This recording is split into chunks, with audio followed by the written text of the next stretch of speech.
Ain't knowing this mother lover is it? What's up, people? This your boy John Doe. How y'all doing today, man?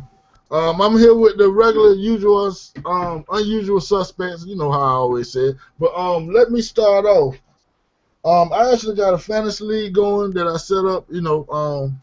I got like 3 people for it so far, 3 maybe 4. So I got like 6 open slots for people who want to join.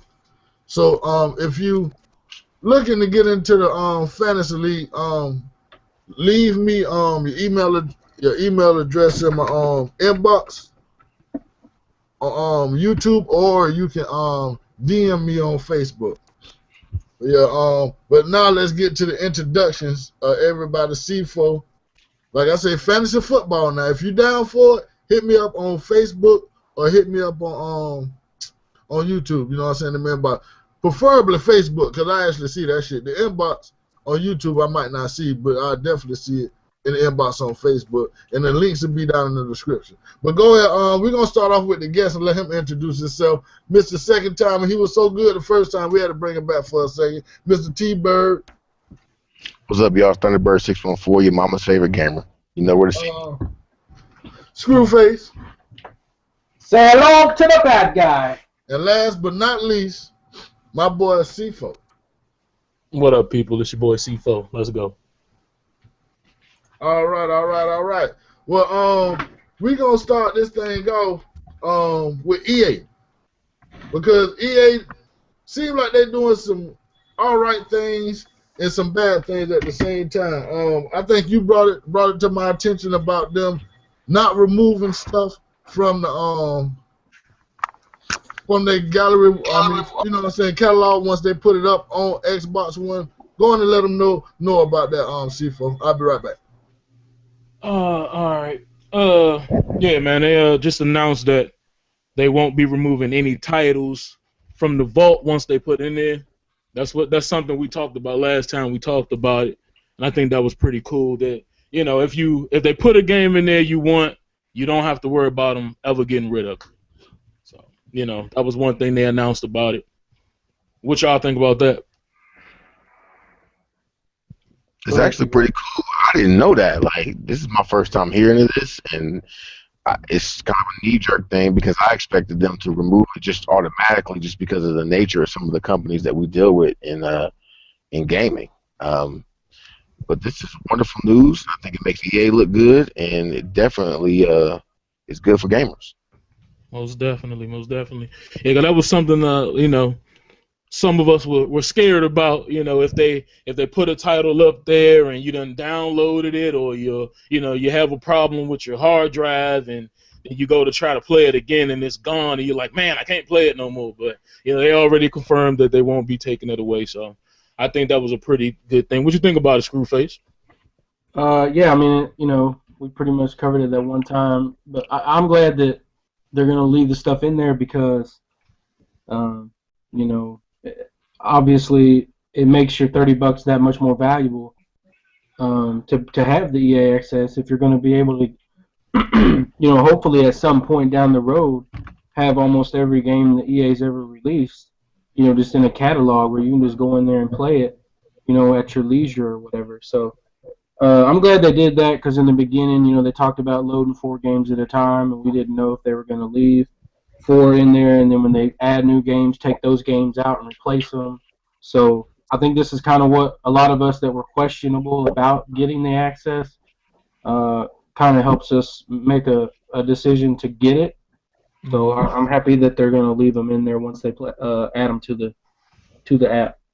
Most definitely. And somebody in a Facebook group I was in saying they said they took away 2 of the games that they gave. They took them off the dashboard. They took them away when they launched the beta for everybody. They said, but they downloaded them, so they still actually have them. So I'm guessing, even if they were to, even though they said they wouldn't, I'm guessing you download these games. So. Well, when you say dashboard, are they talking about the Xbox dashboard, or are they talking about the dashboard inside the EA Access app?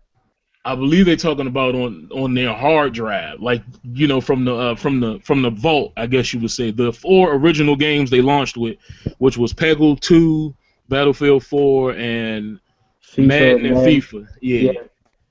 I believe Oh, he they said took they some took of them away out. two of them. They took away two of them when they launched the full blown app. Yeah. But he said he still has them, so I'm guessing that Well, they. I download. mean, I don't know this for sure, but maybe they were putting the 4 out there to show you what it's going to be like, and then when they relaunched it, they took those 2 out, but they're going to add them back later. Yeah, that's a You know what I'm possibility. saying? Like Yeah, they just my whole thing about it's not so much like say if they don't remove it from the vault. Like you can always have these games or whatnot.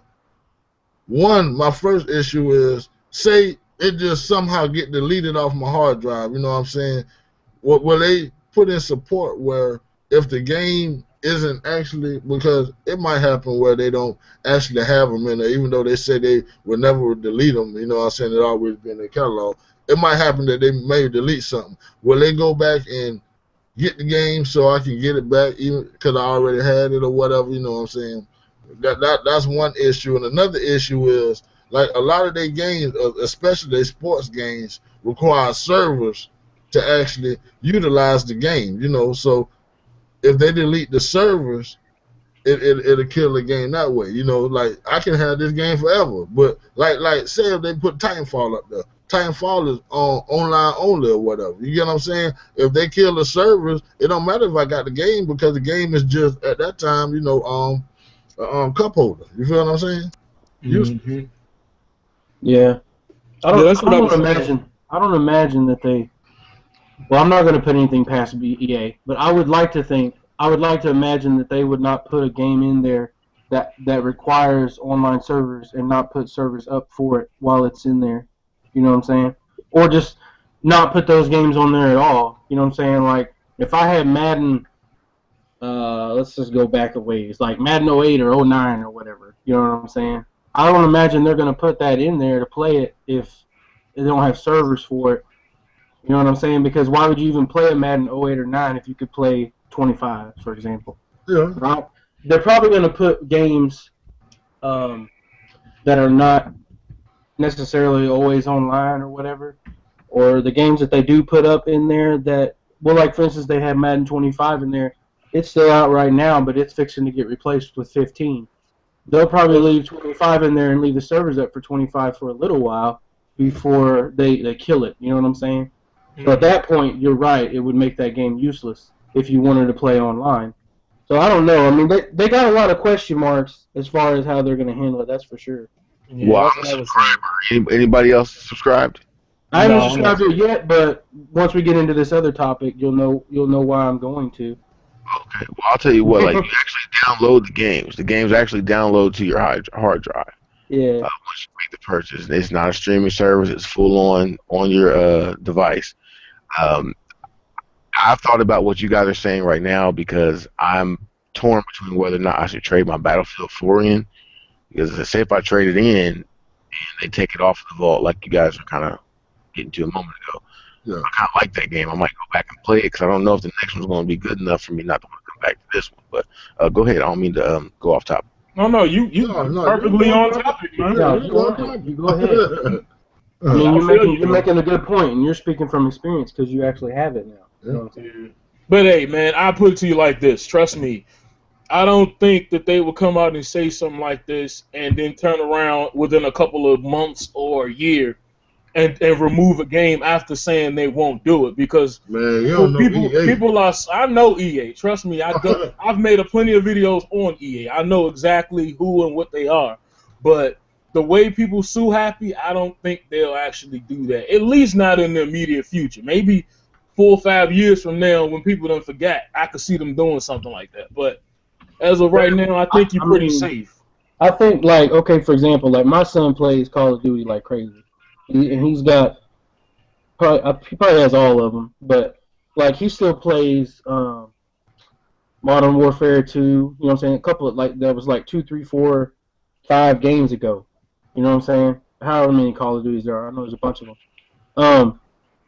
And the servers are still up for that. So I would imagine a game like Battlefield, you know, as popular as Battlefield 4 is, you know what I'm saying? We are talking about EA, and they've done a lot of shady things in the past. But I would imagine a game like that that is that popular if they put it in there, that they're going to make sure they leave the servers up for it. At least you would think so. You know what I'm saying? Yeah. Yeah, you definitely do, and that's what I'm saying. Like, I'm just hoping they do this right because EA is known for fucking over their consumers, man. Well, at the end of the day, it really don't matter whether you bought it, you bought it full price from the store, or you bought it digitally, or they gave it to you for free. If the servers are shut down, it really don't matter whether if you got a physical copy or you got it from them for free. If the servers are down, the servers are down. You Yeah, know. that's true too. That's So true. at the end of the day, it's still pretty much the same scenario either way you go. Yeah, that's right. That's a good point. Yeah.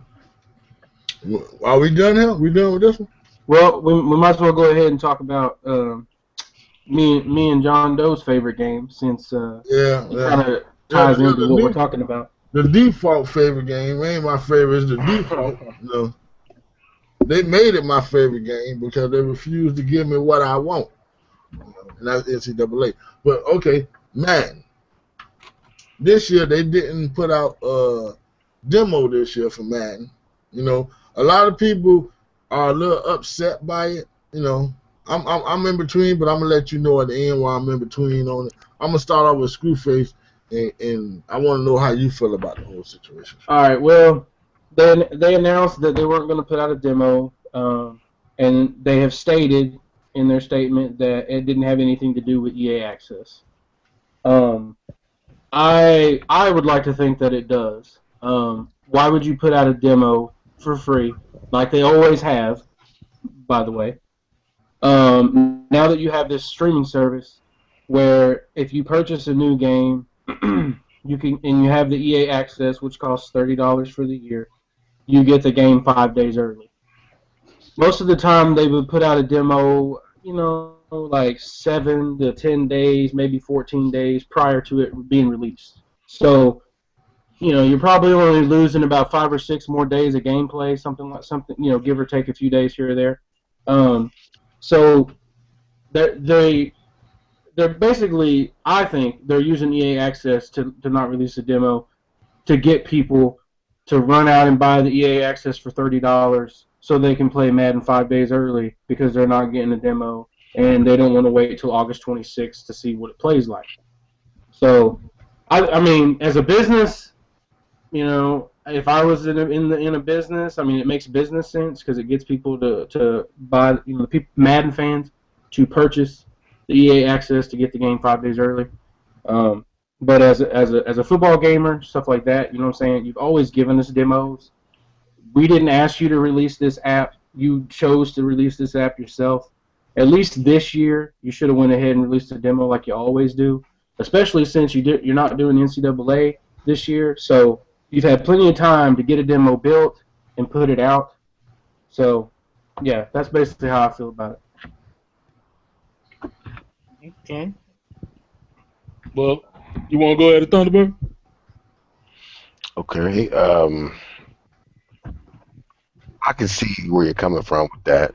I'm not making a counterpoint to what you're saying here, but I don't necessarily say it's that shallow as far as what EA's plans are. I think they do want to get subscription numbers up, and that's mainly because a lot of different things that we consider to be services are about to let me give you an example here. Like how you got like bundled services, how everything's all together in one, like Xbox Live and now EA Access and all that. The whole model's about to go to subscriptions anyways. A lot of these companies, like if you look at the possibility of Steam coming over, they're definitely looking at this. And I believe that what's going to end up happening is a lot of gamers are going to see the benefit in it, and they're going to go multi-platform with it. We're all going to be having the same experience from each one of these vendors. But right now, EA they're shaking hands with Microsoft to help them sell consoles. I think that's what really the root of it is. They're trying to sell consoles, make it look as attractive as possible. Let's think about how many people they lost in that audience from Call of Duty and Madden and all that. A lot of people playing it on PlayStation now that were playing it previously on 360. A lot of those early converts. So they're just getting in bed with Microsoft, using the subscription model, and giving us software and gifts to bring us on over. As far as it being all about a demo, or like I said, I don't mean to narrow it that small. It's definitely not about a demo. It's about a bigger picture, and we're going to see this adopted in other places.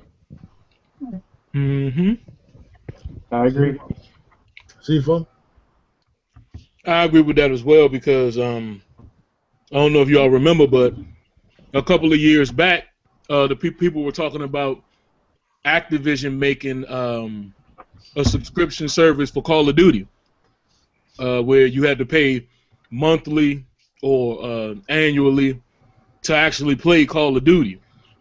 So I kind of see, this subscription thing becoming a big thing as well. But as far as the demo, like what I think about it is like, honestly, I really don't care because I don't play Madden like that. But I think it sucked because, like we were saying earlier, they give away the demo every year for free. So yeah, I really don't see a reason why they wouldn't give one away. I believe what Screwface said is true. That if you signed up to that, then you will get it 5 days early and all of that. So basically you're getting a demo, but at the same time, that doesn't translate to PlayStation 3, 360, or PlayStation 4 users either, which I'm sure will still be buying Madden 15 because it's only available on the Xbox One. Mm-hmm. So I don't know about that. And I want to say something else, but you haven't given your opinion yet, and I don't want to ruin what you're going to say. So I'm going to go ahead and let you say what you're going to say. Oh, on me? Okay, yeah. Yeah. All right. Well, let me go ahead and give my 2 cents like I always do. You know what I'm saying? Basically, these are the reasons why I feel the way I feel about this whole demo thing. And it's just not with EA. It's with both of the consoles is pushing this whole demos and betas being a privilege bullshit. You know what I'm saying? But that's one thought what I got about it. I think it goes with this whole beta and demos being a privilege. Like they give, like you go and reserve the game now that you can get the demo for a game. You get what I'm saying? And demos they put demos out to entice people to buy the game, not for you to go out and pre-order a game just to play a damn demo. You feel what I'm saying? So they're actually turning this shit around on their consumers. Well, that's how it used to be back in the day, because I remember I wanted to play SmackDown vs. Raw 2008, and the only way to get that demo was to go to GameStop and pre-order it. And I'm starting to think that they're going back to that, which is stupid. And it wasn't always like that, because demos and betas are meant.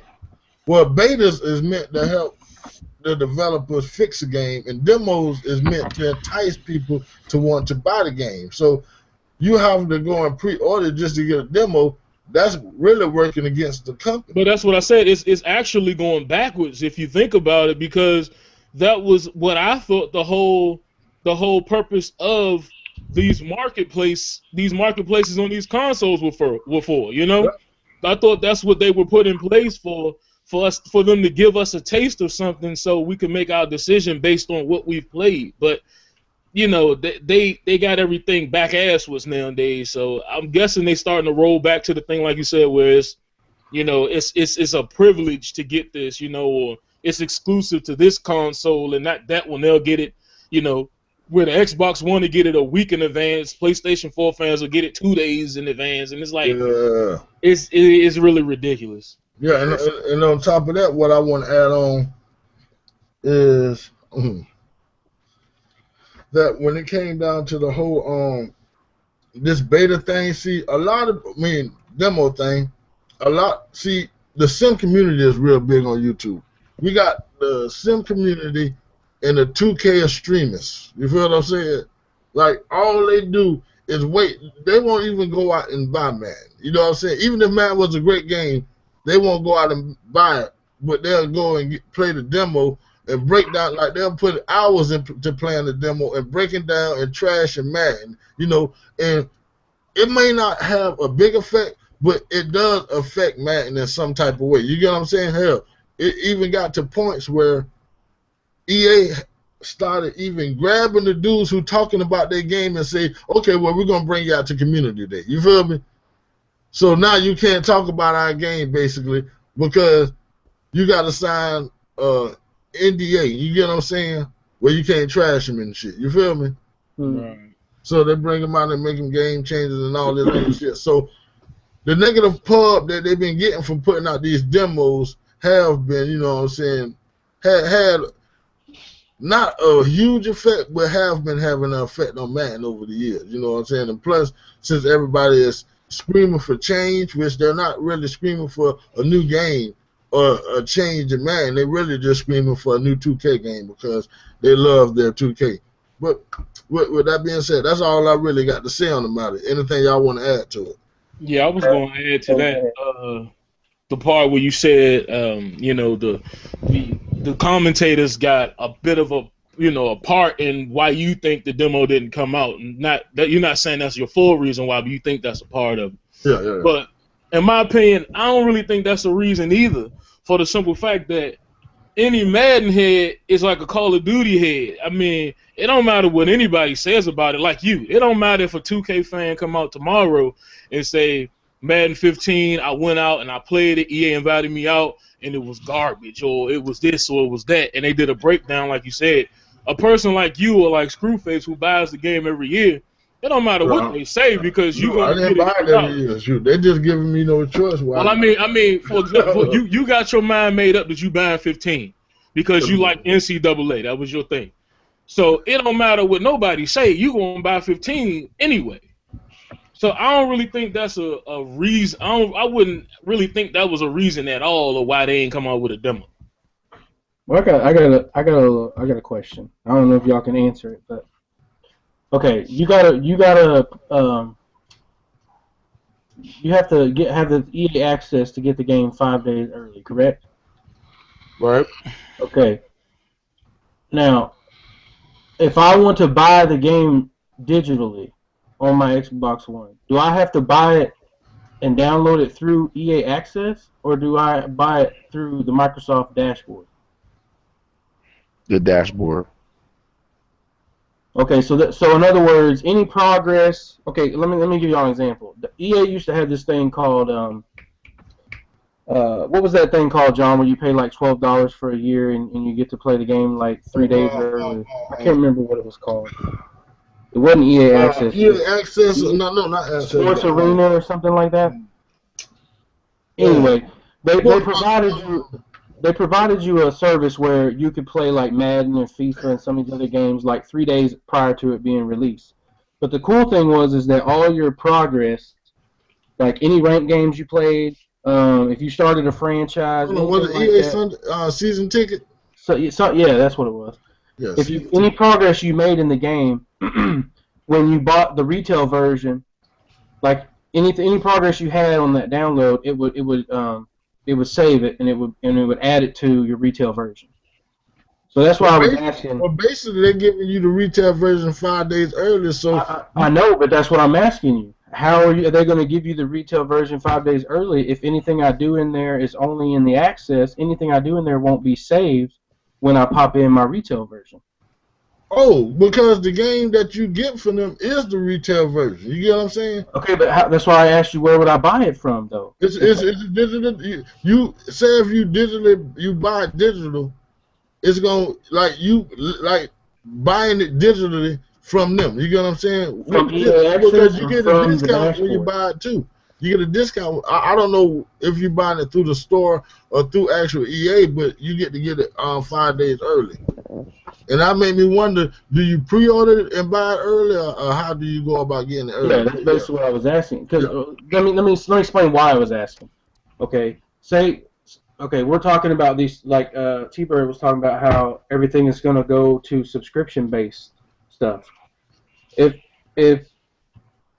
I'm buying all my games that EA makes through an EA app for $30 a year, Why do I, you know what I'm saying? And then I got to turn around and buy um, Xbox Live, $60 for a year. Then I got to turn around and buy every game that Activision releases when Activision comes out with an app in their app for $30 a year. You see what I'm saying? Like if we're going to this app based thing where everything is subscription, it's going to cost a lot more than $60 a year through Xbox Live to play this stuff. And you know it's all going to be tied together. Like if I buy Madden through EA Access and I want to play a game online, I can't play it online on the Xbox unless I got Xbox Live. So it's all going to go hand in hand. It's going to make you pay for all these subscriptions in order to play your games. Because I can't go on EA Access and play Madden online in a ranked game just on EA Access. I also have to have Xbox Live. You see what I'm saying?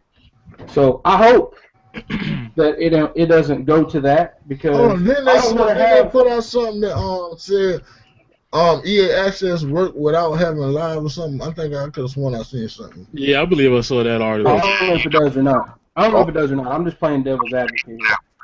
If you don't have Xbox Live, you can play EA Access games that you download, but you can't play online on the Xbox One. Oh, okay, yeah. Yeah, see what I'm saying? So imagine if all these gaming companies releases their own app and But you gives gotta you all keep these games, but you then gotta you keep can't in play them. mind that it's optional though. It's like right now EA is doing How is the it EA optional? access. The game is only online though. To that, you got to pay their subscription fee to play online for the next generation systems, anyways. Yeah. The only online system that's still online that you can play online without a fee is the PS3 or the Wii. So No, I know that. What I'm saying, look, what I'm saying is, if EA puts all their games in EA Access, I'm just playing like devil's advocate down the road. Let's say EA releases their games through EA Access, and that's the only way that you can digitally download your games on Xbox is through EA Access. I'm talking retail versions. I'm not talking about the stuff they load in the app right now that they're talking about right now. And then all these other gaming companies that are big enough to have their own app, like EA, has their own app.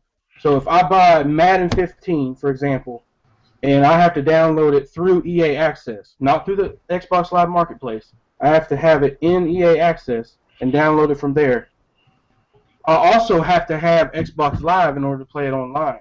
So what I'm saying is that if all these companies start making this app service with their games, it's going to cost a whole lot more than just $60 for Xbox Live to play online, is what I'm saying. Because all these companies is going to have a subscription for all their games in their own apps, and you got to have Xbox Live on top of that to play any of them online. You see what I'm saying? yeah, I feel you. I feel you. And I used to feel the same way you did about that same thing about subscriptions, and fees. But peep this.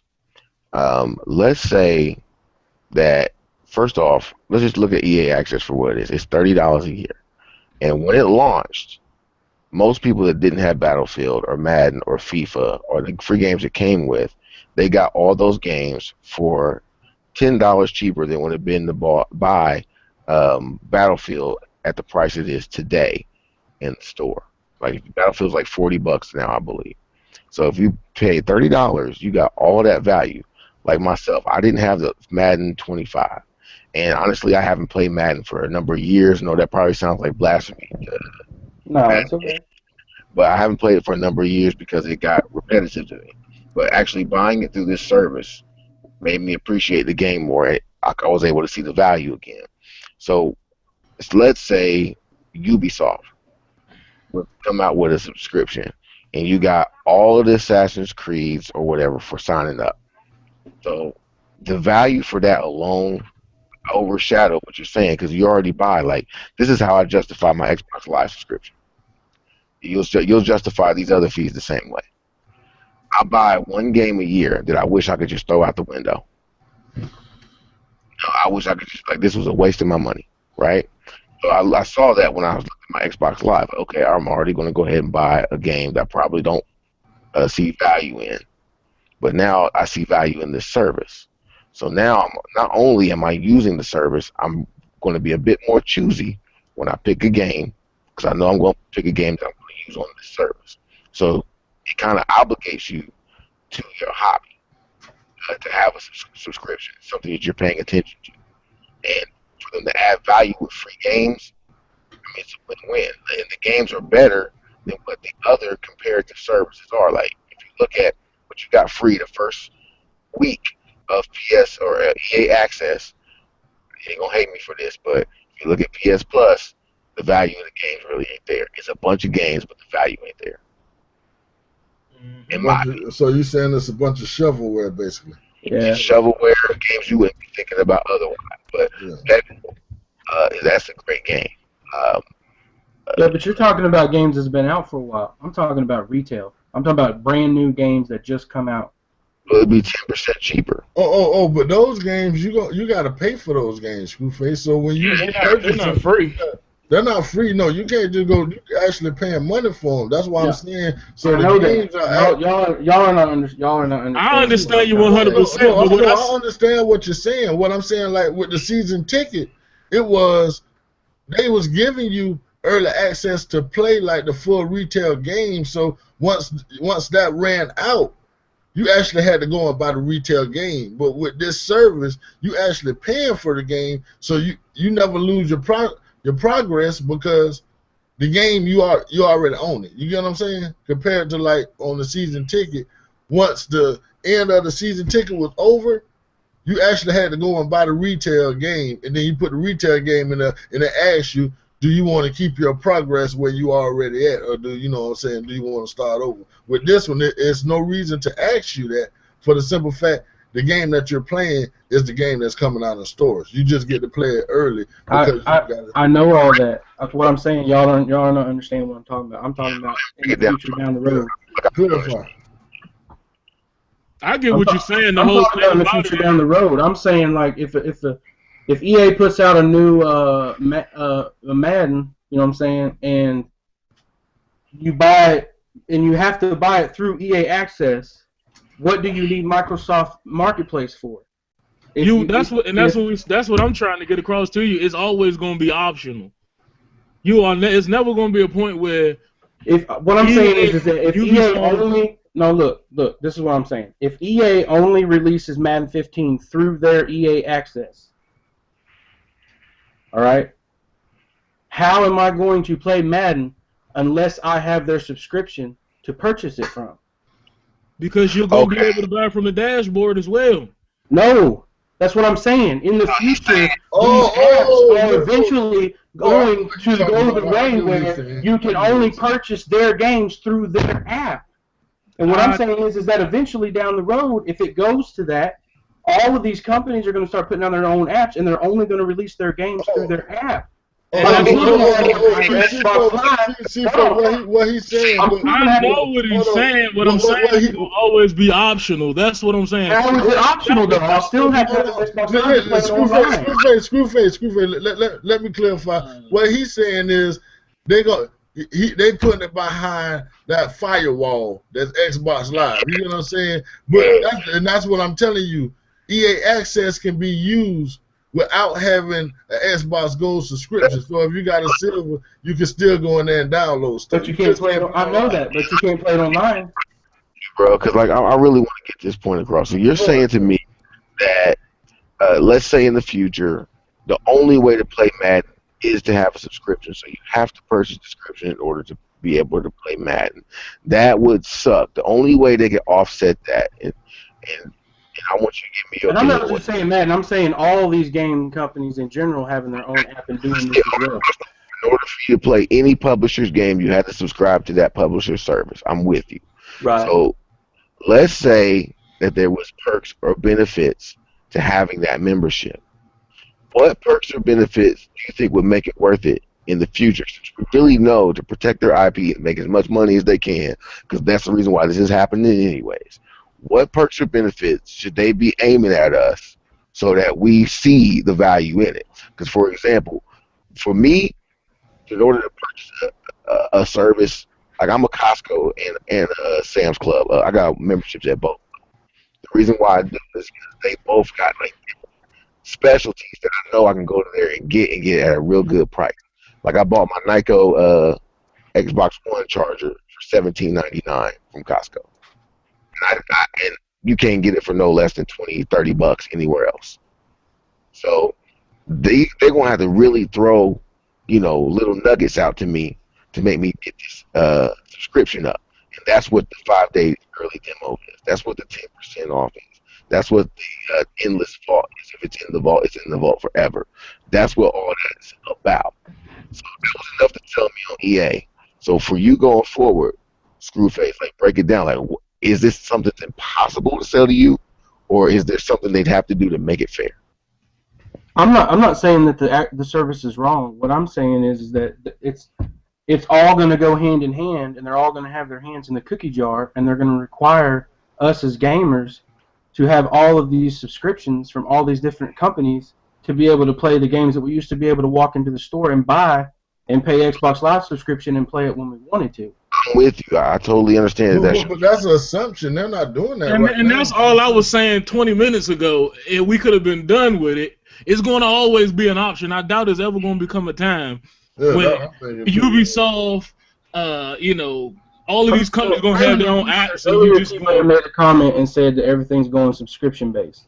And I said when I brought this up that I was going off of what he brought, what his comment was, and I was adding a devil's advocate twist to it as gamers. I wasn't saying that I believe this is going to happen or that this is fact. I'm just saying, what if this happens? It ain't gonna happen ever. Yeah, I don't never see. I don't never see them actually handcuffing you and saying, "Well, if you don't pay, you don't play." Because guess what? And if they do that, they're gonna screw themselves over. Yep. And to clarify my point, what I was saying is you're going to start seeing more of these as options. Yeah. I wasn't necessarily saying it's a guarantee. Yeah, and that's what I said when I said I agree with you. I think EA Access is a good app, and I think that what they're offering is great. I wasn't bringing up what I said as bashing it. I was just saying that if all these gaming companies release an EA Access and then eventually lock that shit down to where you can only purchase their games through their apps, you still have to have Xbox Live to play online with it. You know what I'm saying? So that's what I was saying. Well, that's a given right there. That's already a requirement. That's a requirement now to play any game online. I understand that, but what I'm saying is if I have to pay $30 for EA Access, then I have to pay $60 full price for the retail game or the 10% off, and then I still have to have Xbox Live to play it online. You see what I'm saying? Hold on. Can I have to pay for the access? Can I throw something in there? Can I throw something in there? If you don't mind. Now think about it like this here. Okay. Now, and this go on what Thunderbird said, right? This going to play off a little bit what he said. Like, every year, we all go out and get that one game that we like, God damn, why the hell did I just waste my money, man? I played that game all over goddamn week, man, and I done went out here and spent my money on that shit, and I ain't even playing it no more. And with EA Access, for $30, you know what I'm saying, half price of a game, you know what I'm saying, you get a library of different games you can play, that they add on monthly or however they're going to be adding them on. But you get like a library of different games, and you get to play them as long as you want to for $30. You feel what I'm saying? So I feel with just that being the case, it makes up for you not actually having to go out. Like say Dragon Age Inquisition come out or whatever. You want to play this game, but you're like, dang, I don't really want to go out and buy it because it might not be that good. You know what I'm saying? But you can go pay $30. You know what I'm saying? Instead of going out and pay $60, you can download it and play it as much as you want. But you'll have to wait till it's old enough for them to load it there. Yeah. Well, we already know that. I know. But what my whole devil's advocate twist on this whole thing is I'm talking about games when they are released. I am not talking about old libraries that they add later. Oh, but you can't do nothing about the games when they release, because the games when they release is, you get 10% off of the brand new. Hold on, and you saying what you just said, it just made me think about something else. These subscription services is gonna really fuck with the games with gold and with the PlayStation network, the PSN shit. You get what I'm saying? Because they're not going to be able to give out the same games no more if, you know what I'm saying, you know what I'm saying, all these companies go to subscription basis, because these companies ain't gonna want to let Microsoft. I know, and that's my twist. What I'm saying is that if they start doing the brand new games that way, what's going to happen? So. Man, if was a fifth, we'd all be drunk. Can we move on? I mean, that's what we're supposed to be doing here, right? But it's whatever. I said y'all wouldn't understand what I was saying 20 minutes ago. We could have been moved on. I understand what you're saying. It's just I just don't see it as a possibility no time soon. Yeah. But I don't ever see that as a possibility, because basically I do, because EA already all the rights from the consumers then. And that ain't gonna happen. I put it this way. Look. EA already did it with the demo. They did not release a demo anywhere else, and you can only get the EA access on the Xbox. So anybody that wants to play the Madden earlier has to go get an Xbox One and get the EA access to get the game 5 days early. Because if you got a PlayStation 4, you're not getting the demo and you're not playing it early until it comes out. Now that's just a demo. Hold on, listen though, that's just salt and pepper. What I'm saying is, down the road, if they wanted to go that route of what I was bringing up, they could do that. And they're gonna fuck just the beginning. Yeah, but they already fucked themselves by not letting PlayStation have it. No, hold on. They did not let PlayStation have it. EA doesn't care about PlayStation. PlayStation didn't want it. They turned that down. EA didn't say fuck y'all. They didn't turn them down. PlayStation said they didn't want it. They went to PlayStation. They didn't want it because it messed with their PlayStation network. All right, so that's their problem. That ain't EA's or Microsoft's problem either. Yeah. I didn't say it was EA or Microsoft's problem. What I'm saying is that if they have the ability to do it with demos and it works, then what are they going to do with it next? But that's demos, though, Screwface. That's demos. You know. Man, that's why I said y'all don't understand what I'm saying. Y'all keep saying you do, but you don't. So man, I understand you fully. It's just I just don't see it as a. I do. It's just not. It's not a possibility, man. It is a possibility. This is just the beginning. They said we weren't going to go to DRM everybody threw a fit, and then they didn't do it. But eventually they're going to do that. Man, DRM every game is going to be digital. But DRM has been a thing. It's been in our games. Okay, but for the longest. Look. Let me sum it up this way. Y'all said that there's always going to be an option, correct?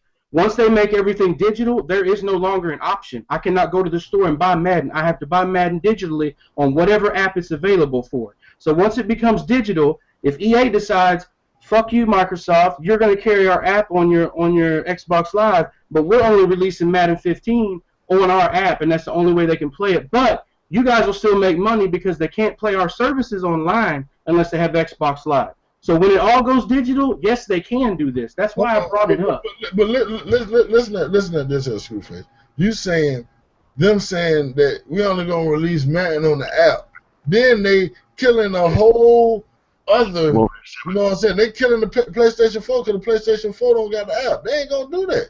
Once it becomes digital and it's all done that way, everyone will have to fall in line and do it that way, or they won't. Man, that'd be suicide. That shit ain't gonna ever happen, man. I'm gonna put it to, and then I'm gonna put it to you like this. That's why I said it was devil's advocate. All right, but let me just. Y'all didn't understand what I said. But let's just say could have moved on already. But and that's what I'm saying too. That's why I keep on saying there's always an option. If you don't like it, like I said, when games go fully digital and all you can do is get them digitally, I will give up gaming if I do not want to fall in the digital line. You still have an option. If you don't want to get with it, then get gone. Plain as simple. All right. Well, with that being said, you know what I'm saying? I think I understand Screwface. I ain't gonna say I understand it fully, but you know what I'm saying. But I always think there'll be an option though, because I don't feel they would try to force anybody to do anything. Do you know how much money that? But this is the reason why I say I understand. Already force it by only allowing exclusive things on either service, one or the other. But that's what I'm saying. I fully. You don't get an NFL app on the PlayStation. They don't force you. Shoot, if you. You know what I'm saying? They don't put it on the system, then you just can't get it. Plain and simple. Okay, let me say this. Keith is correct. They are not forcing you to buy a PlayStation 4, just like they're not forcing you to buy the game digitally. If you choose to give up gaming, that is your option. What I'm saying is that if you want to continue to play games, and they do this, you won't have an option. You'll have to buy it that way or not play it at all. So not playing it at all would be your option. But if you want to play the game, that is the only way you'll be able to do it. It's always an option, Screwface. I'll go back and play the old consoles. Pretty much. If you paying $30, no, we ain't gonna even get into the vault. But I'm gonna just say it like this: that ain't gonna never happen for the simple fact. If you look at all of the companies out here, it will never be a time where you got to pay $30 to $40 or $50 a month for all of these things. That would create a gaming crash. I'm sorry. Yep. It would crash everything, because you got companies out there like Ubisoft, you got EA, you got Warner Brothers, you got Disney, you got all of these companies with a game vault and a library of games and titles and franchises that they've picked up over the years. Do you know how much that would cost a year if we had to subscribe to each and every one of these services? It's ridiculous to even think about. Have you ever counted how much money you spend on games already? Yeah. It's a lot. I mean, I can only speak for myself. It's not a lot, because I don't hop on the hype train. So I know a game that I want. You know, I get probably about 4 or 5 games a year. I'm not even gonna lie. So it's not that much for me. Yeah, like I said, I might get 7. You know what I'm saying? I don't buy every game that come out every week. I ain't got it like that. I don't do it like that either, but if you just add it up, I bought at launch. I bought Duty, Battlefield 4, Rise, and what else was it? I bought the Killer Instinct. I bought Titanfall. A bunch of other games. I bought a lot of games. I'm going to be at more than 10 games by the end of the year. That's $600 plus. Yeah. You've been spending. You know what I'm saying? See, that's y'all thing too, because y'all out there messing with a brand new console. See, me, I wait at least a year for a console to be out. So by the time I get my Rise and I get my Dead Rise, and they ain't gonna be nothing but $20. So. Motherfucker. Hey, call me what you want. I'm thrifty. No, you frugal, nigga. Hey, ain't nothing wrong with. Hey, but I get them games though. You frugal. That's what that is. We buy more games than we got time to play them. Yeah, but that's the thing about it. You know, I go out and get my little 7 games a year. You know, but that's why I try to pick my games wisely. And like I said, for me, the EA thing sounds like, you know, it could be a good deal, you know, because $30 I get to play games that I might not have played already. You know, that's a little bit older. So, but you know what I'm saying? It's to be seen so far, you know, because ain't nothing been written in stone. But like I say, with that EA season pass shit, it was booty. So I'm very skeptical when it come down to this whole EA access, because EA is known for saying one thing and doing another and fucking over their consumers. But we're gonna move on. We're gonna move on from that though. Next, what I want to get into, EA is bringing. Hold on. Do I want to go to? No. We're gonna talk about the elephant in the room. This whole Call of Duty Advanced Warfare multiplayer. You know what I'm saying? I think the shit look just like Titanfall in my eyes. You know, dude, it's like they just stole that shit. King Ramsey, you were saying some good stuff about it. I want to hear how you feel about it first, sir. Well, you know, we already addressed the elephant in the room back when E3 went down. You know, when we were talking about it, we were saying it was Call of Duty Titan Warfare. I mean, you know, Titanfall Warfare. You know, that's what we called that about 4 or 5 months ago. Everybody felt that we was lying. No, it ain't gonna be like Titanfall. It ain't gonna be like Titanfall. I remember that shit. It's so very obvious that, you know, that's the route it was going. But at the end of the day, I mean, I can only give my opinion. I saw the trailer earlier because it was getting posted on Facebook like crazy. So I saw it, and I personally, I thought it looked cool. I mean, in my personal opinion, it didn't quite look as generic. And I know people might not like that, but Titanfall looked real generic in my opinion. But it didn't look as generic as that to me. I mean, it looked okay. I'm not a Call of Duty person. I'm not really one of those people who buy games that come out every single year because I get tired and they get regurgitated. But from what I saw, I liked it. It looked pretty cool. I didn't like the fact that motherfuckers can go invisible now. I got a huge problem with that. Solarell got old motherfucking world stop because he went on a rant about that shit. Yeah, I mean, that's something I hated in Killzone. I do not like any game where you allow a person to go invisible. I think it's bullshit. But so you don't like cloaking? Nah, I never liked that shit. I think it's cheap personally. But you know, like I said, when I saw, man, where they dropped the bombs and the tidal wave came in and Yeah, shit, that it kind of looked way like it's and gonna shit. be That some was environmental things going on, like you know, like in Gears of War, where like a sandstorm come or you know, like shit like that. So I think it's gonna be cool personally. And when dude was running and dude was sneaking up on him with a knife and he hit that jetpack and came behind him, I was like, oh shit, you know. shoot, but you know where that shit came from right there, right? You hear me? Dude, What? that's Halo all day. You hear me? Uh-huh. That is Halo all day long. You know what I'm saying? They stole that shit from Halo. You know, dude, all of these games really borrowed this whole super jump shit from Halo. You know what I'm saying? That's the Halo thing right there. You know, but Health, all that. yeah. Yeah, like I said, I never really was into Halo. The only Halo game I actually bought was 3, and I only kept it for about a week. I ain't even gonna lie. But As far as the demo goes, though, I look at that and they really got me excited for Call of Duty after Call of Duty Ghosts really just killed it for me. Like, yeah, Oh, it so got me you hyped you too. gonna go out and blow money on this shit? Huh? They got chance, I really want every to. time I think I'm out, they pull me right back in. You know what I'm saying? I like that the animation was fresh. I like that the color, it was real vivid color. The graphics were real good, man. I like that. Like, you notice in the very beginning when he's shooting at a guy that's running past the window that's, you know, up like ceiling or the roof, like through the roof a little bit. When he kills the character, his momentum in his body like flows and falls off natural looking. Oh, you talking about like when the dude got hit off the side of the cliff and shit?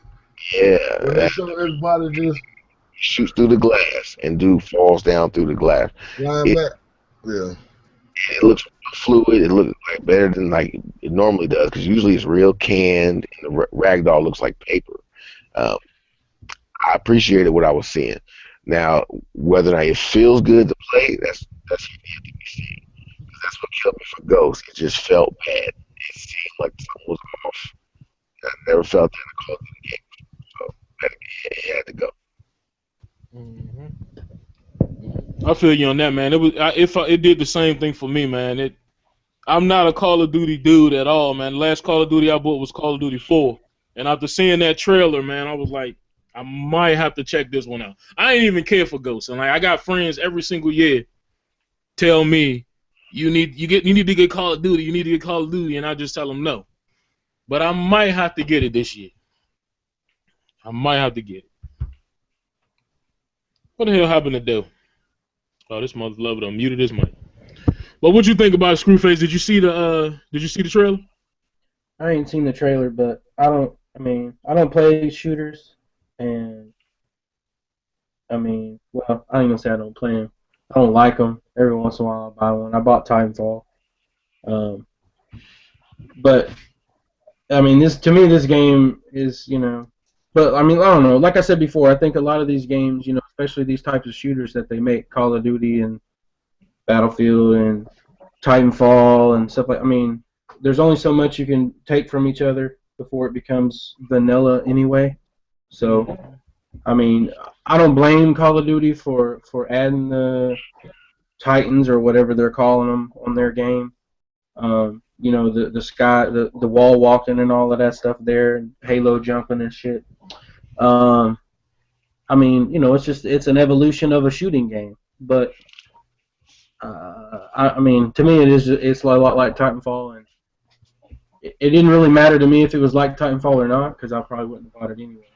But I feel you on that. But what you need to do is when we finish this, go check out that trailer they got out, man. It's pretty dope. I'm not gonna sit up here and say that it sold the game to me, but it did They still ain't revitalize got no damn vehicle.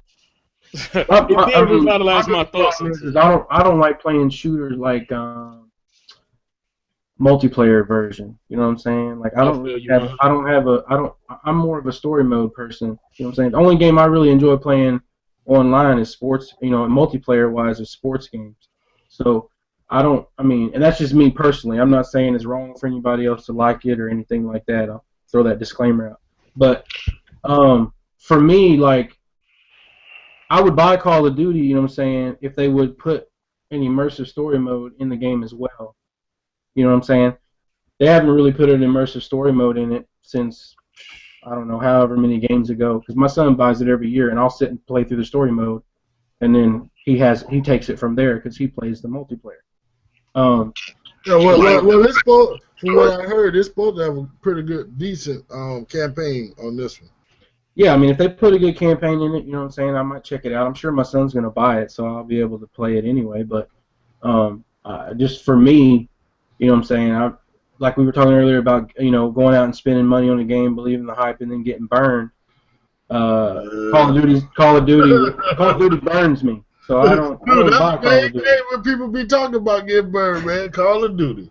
But it's not just that though. I mean, to me, there's a lot of games out there like that. Assassin's Creed. There's a lot of regurgitated, and I know it sounds funny for me to complain about a regurgitated game, Call of Duty, Assassin's Creed, stuff like that. But I buy Madden every year. But that's the type of games I like versus the type of games I don't really care for. So it's easy for me to say that those games burn. You know what I'm saying? Oh, that's true. Yeah. So you're basically more willing to force yourself to play Madden compared to like a shooter. Well, yeah, because at the end of the day, I know it's still football, and I enjoy football so much that even if the game isn't great, I'm still going to enjoy it because it's football. If I don't like shooting games, and if I did play it, I would want it to have a good campaign, and it doesn't, that's just going to make my decision easier to say I got burned. Yeah, true. You know what I mean? I agree with you on that. No complaint over here. So how you feel about it? Who, me? Yeah. I feel I should look. See all these motherfuckers complaining about Titanfall. Shoot, I don't feel it look no better than Titanfall. I feel it's the same goddamn game. Same hell. I still feel Titanfall a little bit faster than that shit. To be honest, it just seems. But like everything except for the kill streaks is Titanfall. The cloaking, the double jumping, the mechanic, just all of that stuff that I seen. It's Titanfall, except there's no big robots to get into. You know what I'm saying? Right. They replaced the big robots with kill streaks on that game. That's what I see when I look at it. But like you said, I went out and bought because everybody know I just said it plenty of times. I'm not a big shooter person. The only shooter that I really enjoy playing is Gears of War. I'll play some Gears. I honestly like Gears of War. But other than that, shooter nut here on the podcast today, I'll go ahead and say this about Call of Duty. Call of Duty lost its way once Halo started trying to adopt Call of Duty things like the perks and the kill streaks and holding the left trigger to aim down the sights. It seemed like, after that, that moment where kind of like they had that Kobe and Michael Jordan moment, like he had to kind of like, there's like there's similarities. Yeah. Halo pulled its game back to mimic Call of Duty to get those players, I guess. And now I see Call of Duty doing the same. Now Call of Duty is taking Halo things and just like, I know we're saying Titanfall, but these type of things was in Halo first. The weapons and the upgrades and all that. This prosthetic legs and all that craziness. All that stuff was in Halo, starting with, I think it was Halo Reach that brought that in. Matter of fact, it was Halo 3 because you had the extra item you could throw around, the technology and all that. So Call of Duty is losing its way when it comes to that. I want to see Call of Duty be what makes the other genres step their game up. That's my real worry, is that they've put so much into trying to appeal to everybody that they lose a piece of themselves. And that makes the game kind of boring when there's all these extras in the game that don't really add to they add to your options, but they don't add to the fun. It's got to be balance. Being able to see through a wall and the dude be invisible and all this happening at the same time, it almost turns those people off of Call of Duty that are also turned off about Halo. Like, it's not realistic enough. It's too much at once. Oh, I get what you're saying. Yeah, that's one of the reasons why I don't like the shooters that we get nowadays, is because, like, me personally, I'm more of a, if I want to play a shooter game, I want it to be more like, I don't know, like I'm a spy or or like for instance when Call of Duty first Rainbow came, Six, Rainbow Six. yeah, or like when Call of Duty first came out, it was more based on like military stuff, and it seemed realistic. And now it's becoming, like you said, it's becoming more, the cloaking and the seeing through walls and all this stuff that doesn't quite seem realistic. So that's what I mean. That's what you're right. They did lose their way. That's what lost it for me. I mean, I haven't bought one since I can't even remember the name of it. But I mean, I know I played the Big Red one, which I think was Call of Duty 2. And I what I'm saying, I played the older ones, but Medal of Honor. Yeah.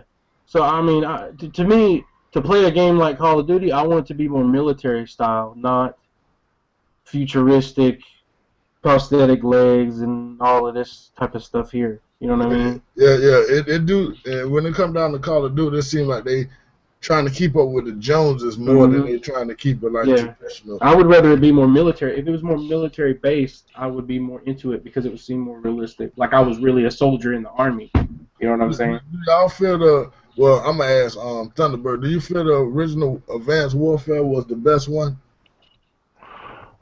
Absolutely. Infinity War. People still say that's the best. Yeah. Yep. Oh yeah, I went back like once I found out that Respawn was making Titanfall. I actually went back and played that game, and if you go back and play it, you'll see a lot of the elements that are in Titanfall in that game. When you shoot a noob tube, you can actually see the trail, and it would spin kind of like how the Titanfall grenade launcher does. That old school, this is a shooter feel. They did put that in Titanfall to me, but Titanfall doesn't have anything to draw you in as far as depth. The gameplay is good. The gameplay is tight. It's dope to see the stuff that's happening on screen, but there's some depth that's missing there, something that could have pulled us in like a good storyline. And I was able to follow the story, but I've got people I played the campaign with 3-4 times, and they can't even tell you what happened. Yeah. So they missed it on depth, but they got it right on gameplay and presentation. Mm-hmm. I want, like Screwface is saying, I want a game that makes you feel like you're on the battlefield, and there's consequences for your actions. You're not out there running around like John Rambo or the RoboCop. Yeah, exactly. And there's people out there that enjoy that. You know what I'm saying? And that's all well and good. I'm just saying, like, for me personally, if I want to buy a shooter, I want it to feel realistic to me. Yeah, I enjoy it. I just want them to get it right, man. Not every game is made for that. Like it's not a good. Yeah, like I wouldn't buy Halo and expect a real life military simulation game. You know what I'm saying? Because I know that Halo is not that. But to me, that's what Call of Duty was when it started. And you want a realistic military game? Go get Flashpoint. See, I've never played. It's as real as real can get. You get shot one time and your ass damn near. Well, dead. I'm not saying get shot. I mean, I think getting shot one time is cool, and that is very realistic. I'm not saying so realistic to that point, but I'm just saying in general, realistically, I want weapons that could possibly really exist. If there is machinery like Titans that you can get inside of, you know what I'm saying, I can kind of grasp that. That kind of makes sense. That could possibly happen. But the whole just putting on prosthetic legs on and off, like what do you do with your regular legs when you put on the prosthetic legs? Do they just sit on the side and you reattach them when your prosthetic leg part is over? Well, basically, you see what I'm saying? It's an exoskeleton, Screwface. You hear me? On the new it's an exoskeleton. I know. I'm just saying, like, things like that to me makes it cheesy. If I want to play a military, and I know that's what Call of Duty is, that's why I don't buy it anymore. But I'm just saying, for me, if to play a shooter, I either want to know what it is, which is like Halo, Gears of War. I know what those are. I know what my experience is. But to me, Call of Duty started out being a military simulation game. A simulation shooter. Well, that into these other things. That's why a lot of people, like even Thunderbird, said he loved his what's the game for EA? Battlefield. Battlefield. That's why I've never played that either. He loved his Battlefield. because that's a simulation, you know what I'm saying, style shooter. Compared where you get to get in like regular vehicles, which Hardline, you know, gonna be a little bit different, you know, because it's cops and robbers, but it's still the same premise because the vehicles and everything is still, you know what I'm saying, realistically done. Right. So it's still gonna stay a simulation shooter compared to Call of Duty, which started off as a simulation shooter when it first started, and it moved into the arcade shooter style. Yeah. Right. After they took the crown from Medal of Honor, they got kind of cocky. Yeah. I would like to see a good Rainbow Six game, man. That's my. Hold on. So you didn't see the new Rainbow Six that's supposed to be coming? The new Rainbow Six does look pretty cool. Yeah, I saw it. I saw the. Man, that shit look good. I just want them to really come through with what they promising us, man. Like, I don't want Hardline to steal their thunder because it's kind of like the same type of game. No, not really. No. I don't see it. See, because Hardline, it's like Hardline is like Grand Theft Auto on crack. You get what I'm saying? That's what it look like, man. Like a whole bunch of people just doing a whole bunch of just crazy shit. You know what I'm saying? Cops and robbers shit. You know, I looked at the new Rainbow Six or whatever. It looked like a small, contained environment. You know, where you going against each other teams, and it's more of a chess match. You know what I'm saying? Well, I got to use these weapons to take out these criminals. The criminals thinking, well, I got to use these weapons to take out, you know, the people who coming in here to stop what I'm doing. You know, it seems more of a chess match than it is just all out free for all. You feel me? So that's the way I looked at it when I seen Hardline. Anything else you want to add, C4? C4 done been awfully quiet over there, man. The man who usually speak the most is the most quiet tonight, man. Hey, man, y'all been doing enough of it. Y'all do. All right. Well, there's something else that I wanted to get in here. I don't know how many football fans we got, but the Xbox app, the NFL app for the Xbox next year is supposed to allow people to use Sunday Ticket if they got it through DirecTV already. I think it's a big thing.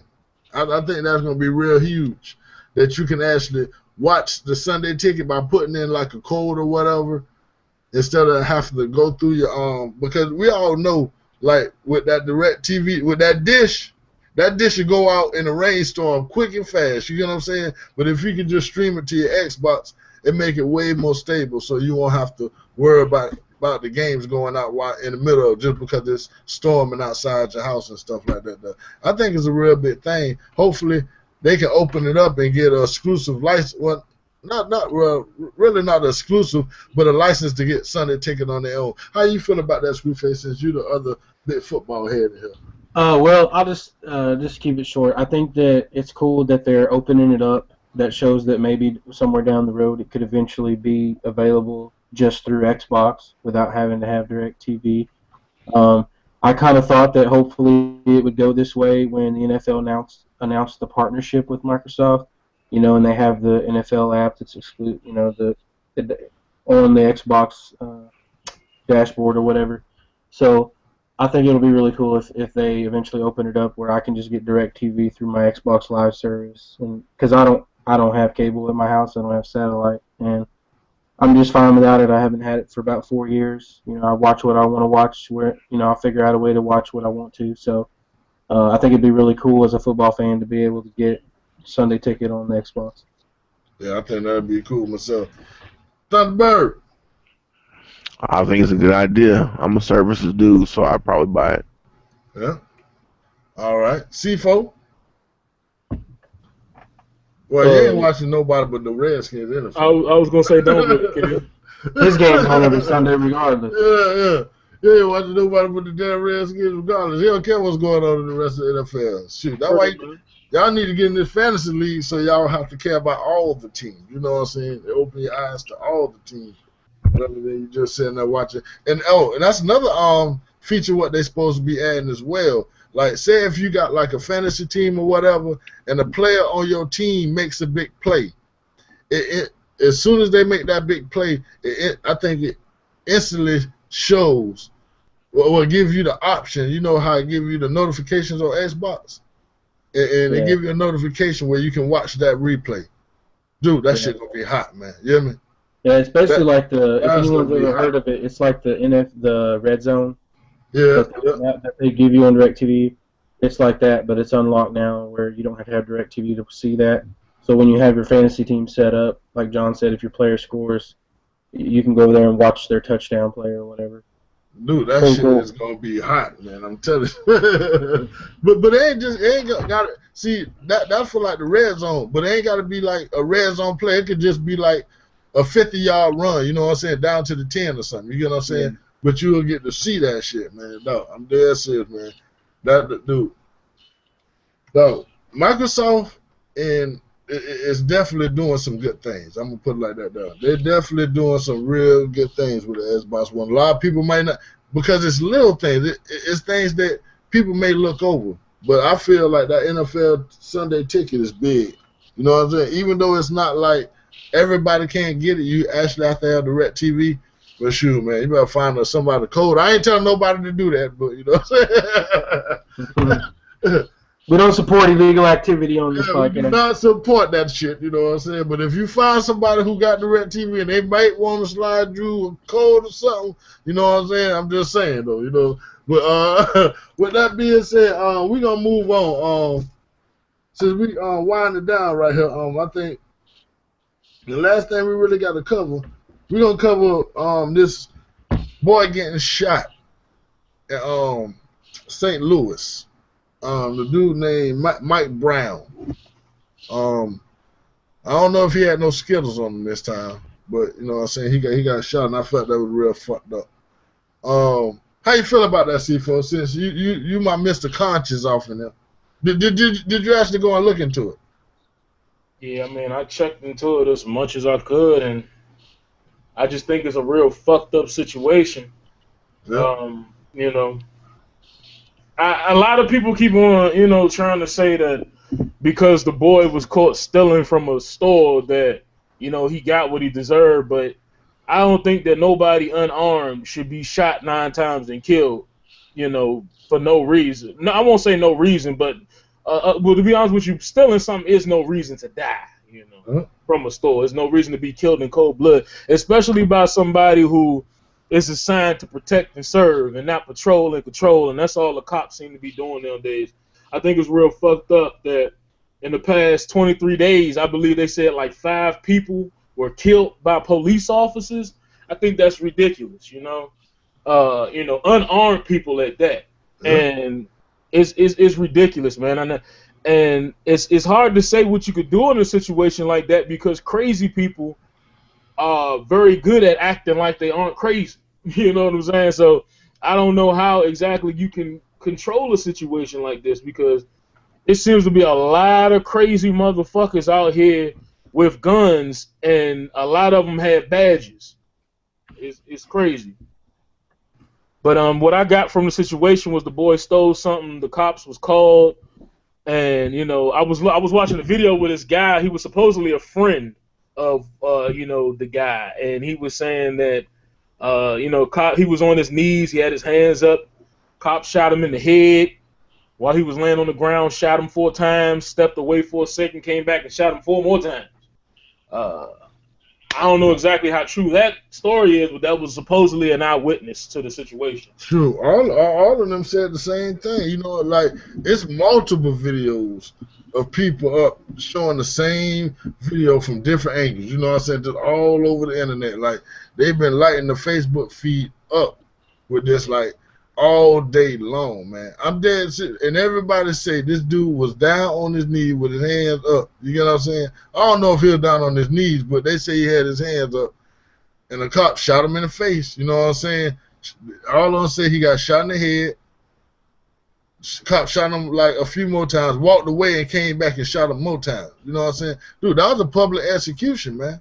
Pretty much. I mean, and now you got the cops saying that he was reaching for their gun and all of this crazy shit. I mean, we don't. I didn't see a video on him getting killed, so I can't speak on what he did. But I mean, judging based on what we've seen over the past couple of years, not over the past decade, when it comes to cops just killing people in cold blood, I won't say that I believe that they just killed this dude for no reason. You know? Matter of fact, I seen this other video. I think this was based in New York, where the cops they was tackling this one dude, right? And I think it was two black cops or whatever. You know what I'm saying? They were tackling this one dude, so it's not just white folks doing it. You know what I'm saying? Cops in general. You know what I'm saying? I don't want this to seem like a white black thing. You know what I'm saying? It's cops in general as a whole. You feel me? And the one cop, I guess he the dude said something, but the cop was tackling the dude or whatever. And when they tackling him, the bald head black cop, he pull out a gun on the dude. You know what I'm saying? The dude on the ground now. You know what I'm saying? And if that dude wasn't standing right there recording that, dog, I believe he would have shot the hell out of that dude, man. You get what I'm saying? And that's the craziest thing about it, because a lot of this stuff is being recorded. A lot of these executions by police officers are being recorded, and they just don't give a fuck. I mean, look at the dude that just got killed a couple of weeks ago, who got choked out in New York City. I mean, you know, that was recorded. Look at the Hispanic guy who got killed at the beginning of this year. His wife was recording the cops beat the shit out of him. You know, it's the same thing with Oscar Grant. I still remember that they beat up that one. It was so sad. I got a video on my page about it. You know what I'm saying? When they beat up that dude from, I think, California, it was a white dude who was mentally disabled, dog. It was like damn near 10 cops, dog, just beat this dude senseless, man. And he said, I can't breathe. Dude, the shit was so sad, man. You know what I'm saying? Like I said, I got the video, but like you said, this been going on for a while, man. They just beat the hell out of a mentally retarded kid last year. You know, and they tried to say he had a weapon, and it was the boy's colostomy bag. I mean, cops are just, like I say, it's something that really has to be done with these cops. And I know it's not going to be an easy task, and I don't envy the person who got to make these decisions, but they really got to put these cops through rigorous mental evaluation. Yeah, and they got to give them, you know, they got to give them some type of classes, man, because it's getting out of hand, in my opinion. There's too many innocent people getting killed. And I understand that as a cop, you always have to be on alert, because your life is on the line just as much as as the person that you're pulling over. You got a lot of cops that's innocent. They're pulling people over for routine traffic stops, and the person don't want a ticket, or he want it, and they just shoot the cop and kill him. You know, so it's but shooting a dude 10 times though. That's what I was going to say. I'm getting to that. I'm saying, so I know being a cop is strenuous on. I know being is strenuous on them. I understand that, but at the same time, they gotta stop being so quick to shoot, and that's the craziest thing about it, because the people they killing are no threat to them. Yeah. I can see if they were pulling over a gang member, or they were in a neighborhood where, you know, it's known for people killing cops or people being strapped. But a lot of the people they killing and beating, like that video where they was beating the hell out that old lady, they just doing it to people that's absolutely no threat, beating up mentally retarded kids, beating up fathers who try to catch their wives, beating up men who outside they claiming selling loose cigarettes. It's just silly shit. You know, these people pose no threat to these cops. They just gotta fuck with people. They on power trip, something serious. Man, they bringing their problems to the job. That's what the fuck going on. You know what I'm saying? Like that dude probably walked in and his wife was getting screwed by a big black dude or whatever. You know what I'm saying? And and he brought that shit to work. I don't mean to make light of the situation, because dog, dog, that shit real fucked up. And you know what I hate though? This is the thing what I hate about this whole situation right here, man. The first people who respond to these type of situations is the NAACP, dog, and they don't never fix shit ever. They don't never fix shit. They just go in there and try to calm people down. That's all they do, man. They ain't trying to make it better. They ain't trying to give equal rights, you know what I'm saying? They ain't trying to get this cop locked up. They ain't gonna do nothing extra but just try to calm down the black people from what just happened. That's all they're gonna do. You know what I'm saying? And Reverend Al Sharpton are gonna go in there and try to get his camera time. You know what I'm saying? And sit with the families of the victims. They ain't doing nothing extra for the community, man. But yet they pose like they supposed to be helping us. How y'all? Let me get Thunderbird and Screwface in on this here, man. Go ahead, Thunderbird. All right. I had to connect to reconnect. Can you hear me? Yeah, Yeah, we can yeah. hear you. Okay. Well, I'm gonna say this. This is happening way too much, and the only way it's gonna change is if, first off, we start holding these officers responsible for their actions, paying them, giving them administrative leave for them murdering people's kids is not in any way a justified way to resolve this. Another thing, our people are going to have to start stepping up and showing more leaders, and we're going to start being stronger fathers. I know that might rub some people the wrong way, but if you're doing what you're supposed to do, it won't. If you want Hold on. Can I say something right there on what you just said about we need to step up because it's true. Like Tampa right now, man, it's horrible. You get what I'm saying? I mean, they killing on a regular basis around this thing. I mean, dude, Tampa is real, real bad right now. You get what I'm saying? Like they just murking left and right. But yet, when one of ours murk one of ours, you know what I'm saying? Black on black crime, basically. You know what I'm saying? We just, what I'm saying, sweep that shit up under the rug, but let a white person murk one of ours. You know what I'm saying? Uh, Puerto Rican, you know what I'm saying, George Zimmerman, you know what I'm saying, any other race do it, then we want to be out there, you know what I'm saying, raising hell when we should raise just as much hell when we're doing it to ourselves rather than, you know what I'm saying, anybody else doing it to us. Because if we ain't going to care, why should everybody else care? You feel what I'm saying? But go ahead, my bad for cutting you off. I just wanted to put that in there, you know what I'm saying, because us as black people aren't holding ourselves accountable for the shit that's going on as well. But go ahead. Go ahead. My bad.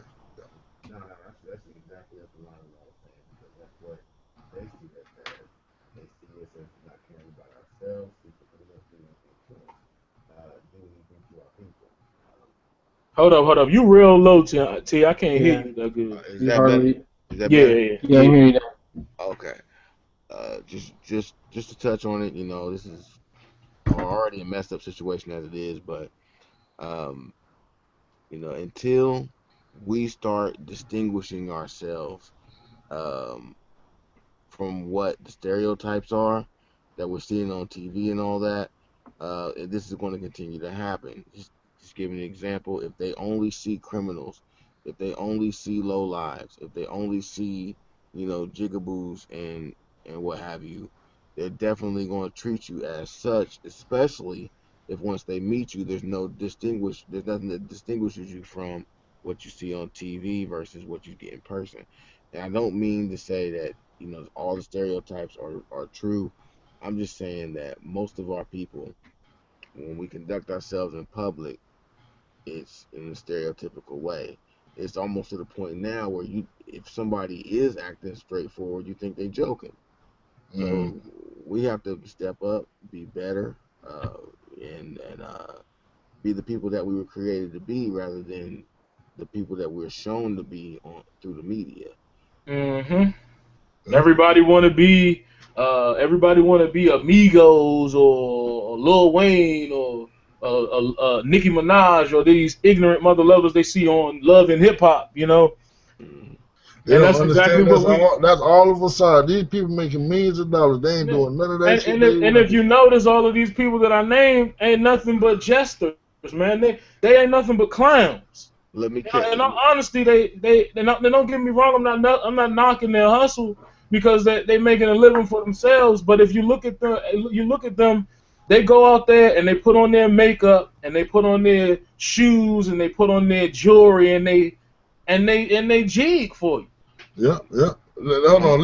Let me be. Kieran, Hold on. let me just piggyback off that real quick. And I'm gonna Okay, throw go something ahead. to you right now that I want you to catch later. You just said, look at all the examples of what they are selling to us. Hmm. Don't you realize that that is the number one way that money is flown, not flown, but it's basically wealth is transferred from our community to other communities by what they put in front of us. Have you noticed there is not a Bentley commercial on Mm, TV? They nope. don't have to pay for a commercial because the rappers put them in their videos. Yep. Same thing with Crystal and all. Like you hit it right on the head, man. You don't have to sell Maybachs when Rick Ross done made a whole song about it and it done sold Yeah. millions. Yeah, he named the label after the shit. Hold on, Uh-huh. hold on. They But we, they're getting paid. hold on. We gotta let the man of the hour speak on this here. You know what I'm saying? Because I know this boy finna drop some knowledge, Oh, You what? talking about me? and I wants to hear it. Yes, Hold sir. on, though. But T wasn't done what he was saying, and he was getting Hold good. You on, can't hold just cut on. him Hey, off. hey, hey, hey. You Hey, started. T, Hold on. T, You if you're not started. done, sir, finish, wrap it up, man. 'Cause Yeah, I'm, no. C4, you started talking. He said he wanted to piggyback, and then you started talking again, and that's when I said let Screwface go. Yeah, oh, well, he wasn't done though. I want to hear what he was gonna yeah. finish T-Bird, saying. if you got anything else to say, man, go on ahead and drop it. Go ahead and finish up. My bad, my bad. Yeah, no, it's cool.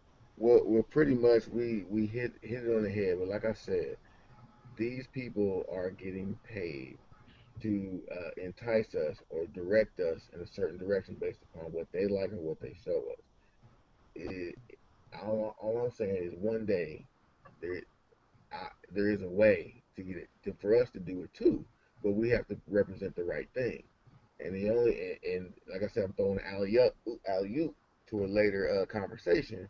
But the truth of the matter is, if you're there's no reason to do it if you're not getting paid from it.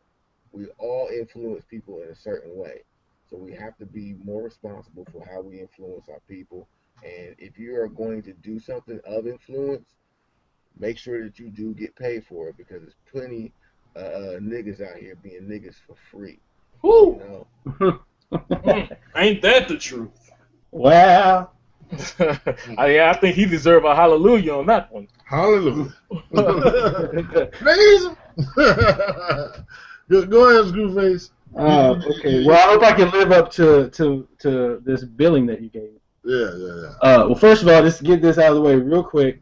Y'all already said some of the stuff I was going to say, but it might be okay if I say it now because I am the white guy in the group, and the brothers already spoke on some of it. So hopefully I'll get a pass. Look, okay. First of all, the shooting itself is fucked up.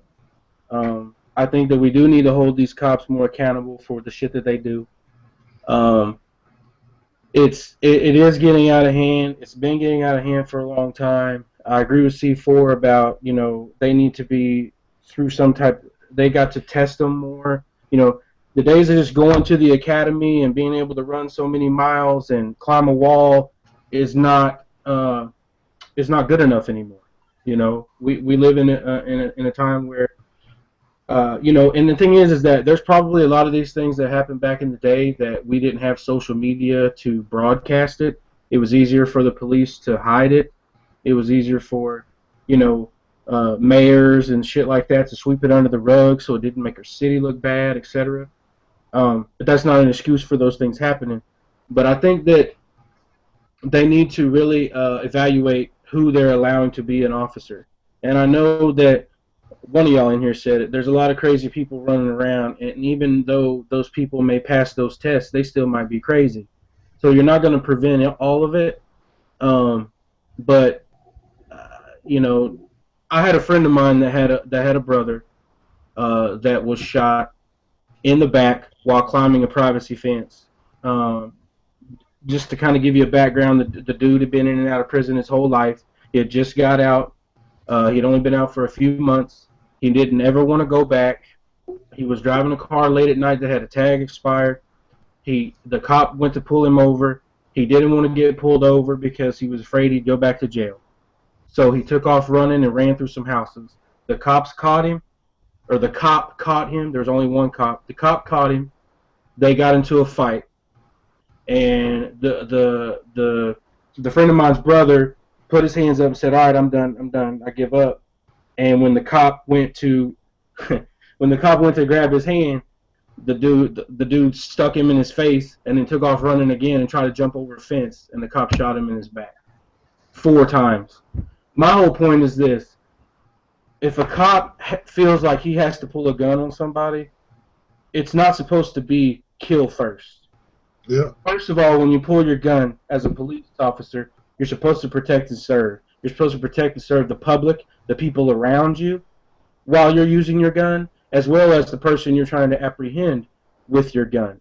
If you feel like you got to pull your gun out to stop a criminal for whatever he did wrong, murdering somebody, stealing a candy bar, etc., that does not mean that you are supposed to be gunned down. He is supposed to apprehend you and give you a fair trial in the court of law. He's not supposed to gun you down unless it's absolutely necessary. So, if any cop feels that they are threatened by a criminal or a person, I'll just say a person because not all these people that are being killed are even criminals for that matter. You're trained. You go to target practice. You're trained. You go through situations where you gotta, kill the criminal, but not shoot the hostage and shit like that. These dudes are trained. They know how to use their weapon. They know what they're aiming at. They know a cop should be able to shoot a dude running away from him in the leg and not kill him, and then put him in an ambulance to get the bullet out of his leg and surgery if needed, etc., and then go book that man and put him in jail and let him have his fair trial or whatever. I don't know if the trial will be fair, but to have a trial. That doesn't mean that because he's running away from you or he punched you in your face and you mad because he showed you up, that gives you the right to pull out your gun and gun him down excessively. Especially if the dude don't even have a weapon. You know what I'm saying? So I think the whole thing is wrong. As far as I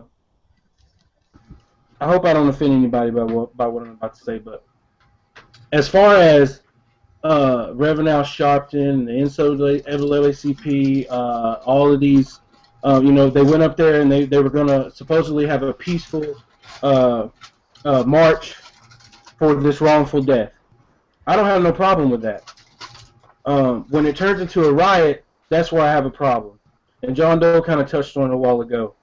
Why do we as a community, I'm going to say we, why do we as a community want to go out and have a riot about this, but don't do anything about whether it be black on black crime or white on white crime, whatever type of crime it is? There's people getting shot and killed every day for dumbass shit.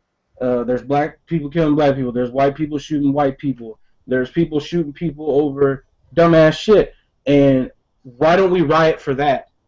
Why don't we stand up? Like if you live in a community where there's gangs, why doesn't all of the parents and the young adults that grew up in that community that are tired of it and tired of living that way and having to raise their children in that life, why don't they riot and take their streets back?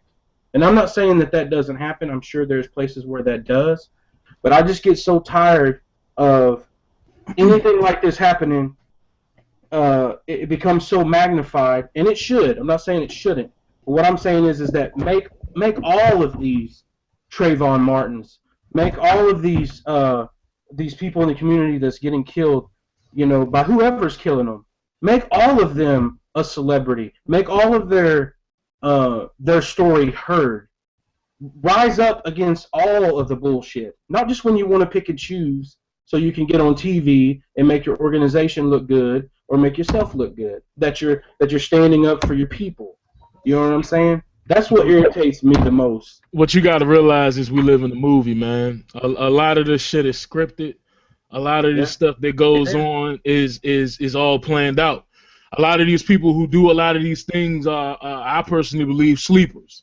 Because a lot of this shit happens. It happens at random. It happens at random, and it does. Like you said, it happens, and the next thing you know, it's a media blowout, and then it dies out. Nobody cares anymore. And then when it gets quiet, like the whole Trayvon Martin thing, that finally died down. And then the next thing you know, we got a whole bunch of cops. We got a whole bunch of black men getting killed by cops, and every time you turn around, it's a media explosion. Yeah. I'm not gonna make it a race thing, but I do want to touch on the whole thing you were talking about the riots, because that was one thing I was gonna get into next. One thing that really pisses me off is people who do stupid shit like this and they fuck up their own communities. And I was talking to a partner of mine earlier, and I was saying what you need to be doing is you don't need to be going to Walmart. You don't need to be going to grocery stores and doing and fucking up your own community. What you need to be doing is you need to be going out to the police station. Fuck up that shit.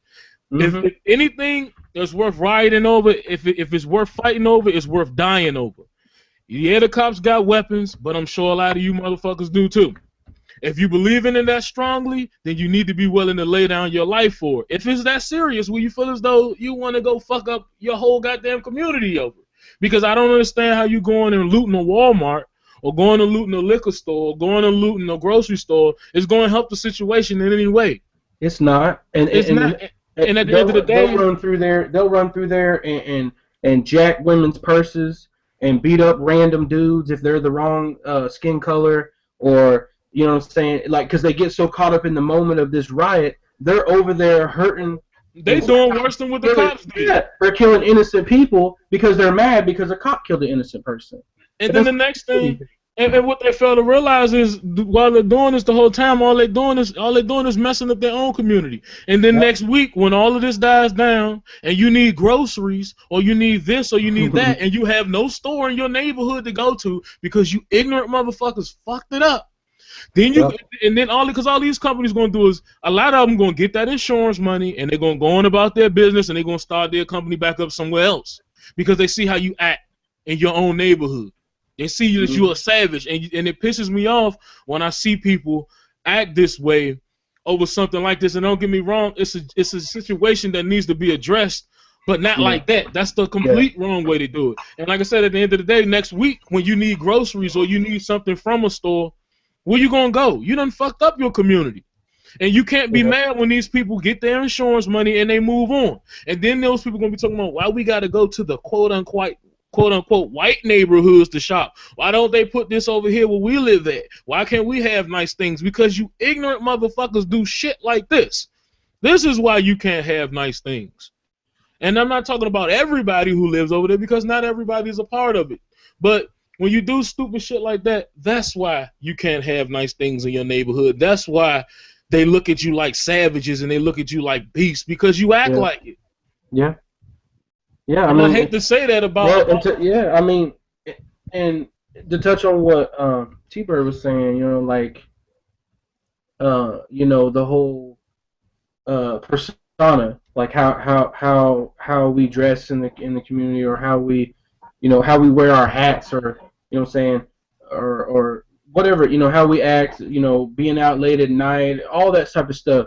I'm not saying that justifies the treatment, but he has a good point. If you want to be treated a certain way, you got to act a certain way. Dude, I'm not gonna even say, dude, I'm not even gonna give that shit a second thought, because for the, dude, if they blaming us for doing the same shit, dog, hell, white America doing the same shit right now. You know what I'm saying? To be honest with you, hell. Well, that's why I said community. That's why I didn't say black people, because it's not just black people. It's you know, people like myself. I'm white. You know what I'm saying? And until you know I'm white, a lot of people assume on here that I'm black. Yeah. You know what I'm saying? I mean, you could be a redneck hillbilly and look like a criminal. You could be whatever you are, and you know what I'm saying? You could be an Italian and look like a goddamn mobster. You could be a criminal no matter how you know, you could look like a criminal or someone that is up to no good in any race. We all have that own type of person. You know what I'm saying? Yeah. But what T-Bird was saying is, like, if any of us, no matter what race, color we are, whatever you know, genre of criminal we fall in, if we continue to act that way, you know what I'm saying, we're gonna get, though, not that it's justified, but we're gonna get that type of treatment. Law enforcement is already amped up. You know what I'm saying? They're already getting trained like military. We already got crazy motherfuckers getting badges anyway. We already got dudes that's getting badges that are racist. So they're already amped up. They're waiting for someone that looks, quote unquote, like us to do something fishy to them so they can jump on us. You know what I'm saying? And that's where it's fucked up. But what T-Bird was, I think what T-Bird was trying to say was that if we don't want that type of treatment, and even if we were all, you know, a bunch of uppity people, that still doesn't mean that that's going to fix the treatment that we get. But you got to present yourself in a certain way in order to get treated a certain way. I mean, that's just the way we live in. But I'm gonna be honest with you. It don't matter if we walked out here in a 3-piece suit every single Yeah. day. And I hate to get on this. I hate to get on no, this. but I'm saying like the extremists, and you're right. I know what you're about to say, and you're absolutely right. I'm not saying that it's going to fix it. I'm not saying that it's not going to change all of it, but it will help. It I'm might. gonna say two things real quick, and then I'm gonna have to sign off. Brother got to get up at 5 in the morning. All So right, Yeah, we brother. about done. We gonna finish off. So, What? peep game. All right, first off, it starts at an early age. We got to start teaching these youngins what value of life is, what value of community is. You see, it's the youngins that's killing. It's because they're looking at us and seeing that not many of us are reaching back, and not many of us were a good enough example to follow. So they have no loyalty. Therefore, there's no value on life.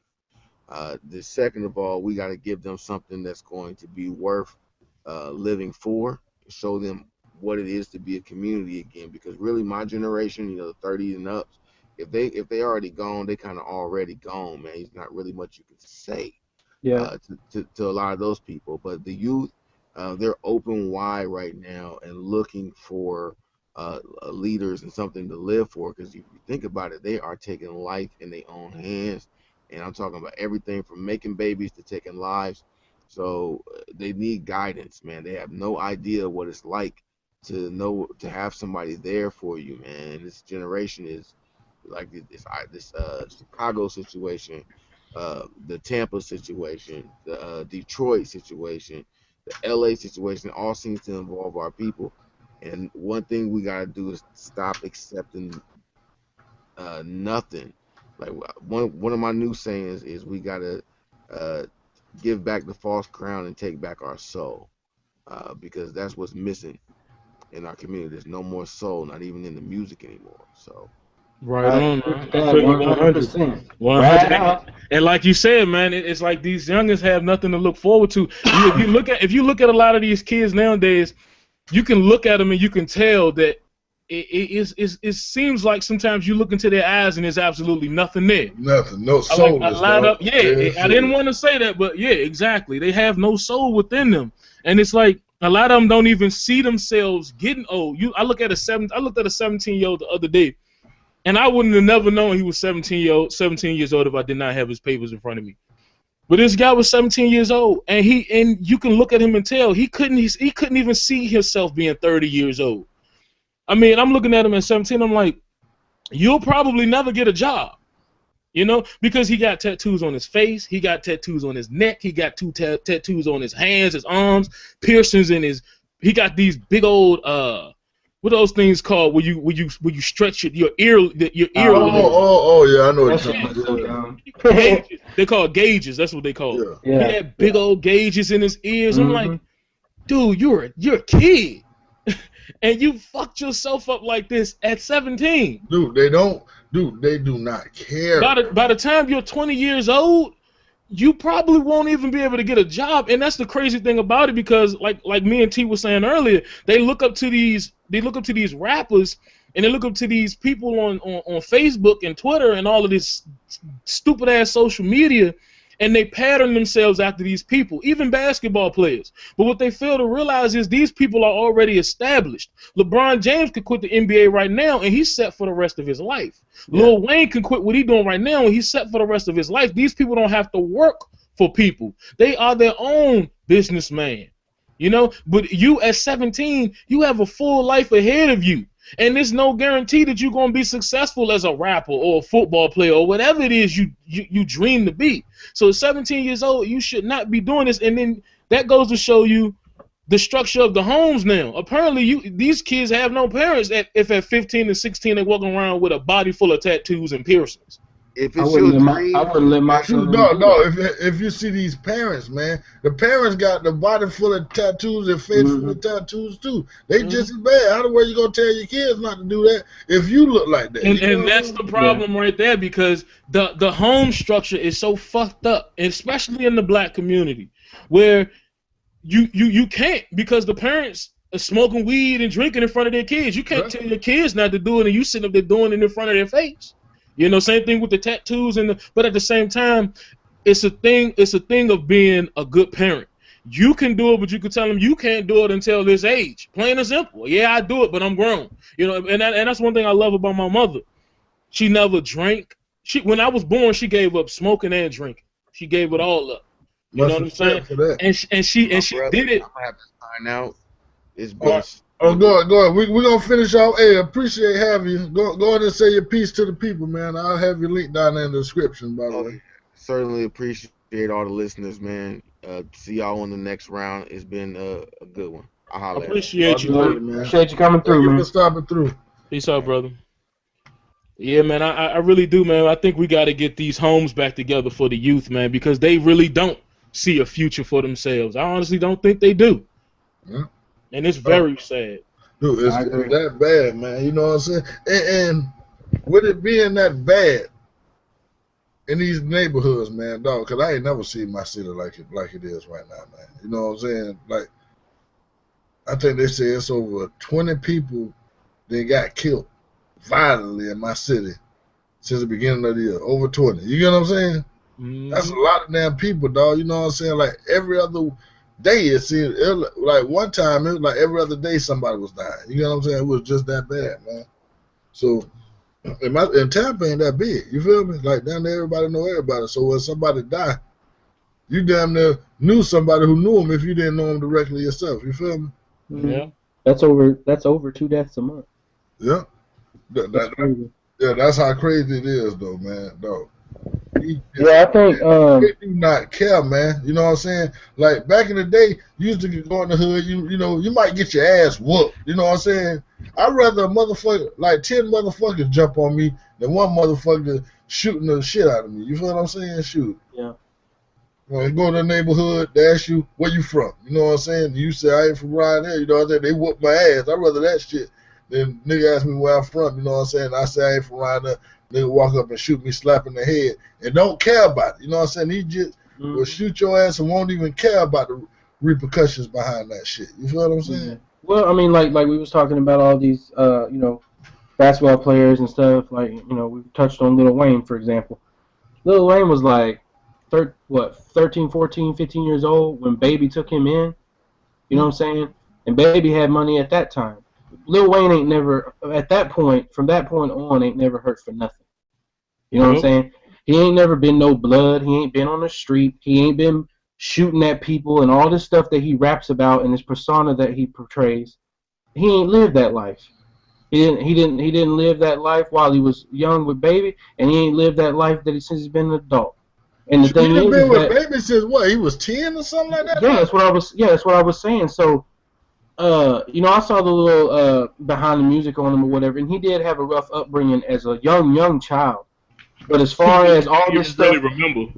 Yeah, as far as all of this stuff that he talks about, you know, being a blood and all of this type of stuff there, and busting caps and I'll shoot people and all of this and that and there. Lil Wayne ain't never lived that life, man. Lil Wayne been in money since he was a young teenager with Baby. He ain't never had to hurt for nothing from that point on. And he makes good, you know what I'm saying? I don't really consider his music good now, but there for a moment he made good music. But these kids, like we was talking about, you know, these homes and stuff and how these parents are not raising these kids correctly, those are the type of people they look up to. It's people like Lil Wayne. And they see this stuff that he raps about, and they don't have a parent there to tell them that it's entertainment. They don't have a parent there to tell them, well, you know, he ain't never really done all that stuff that he's talking about. That's just entertainment, because he's been rich since he was a young teenager, because he's been with Baby since then. Like, they don't have parents to tell them that shit. So unless they research it for themselves and learn this shit and are smart enough to understand it, they think that what he talks about in his raps is exactly how you're supposed to act. And if you want to be where he is, these are the things that he talks about in his music is what you have to do to get there. And that's where the shit gets fucked up. You know what I'm saying? People don't understand if any of these motherfucking rappers did half the shit they say they did, they wouldn't be these rappers who they say they are. Who they are today. You know what I'm saying? Yeah.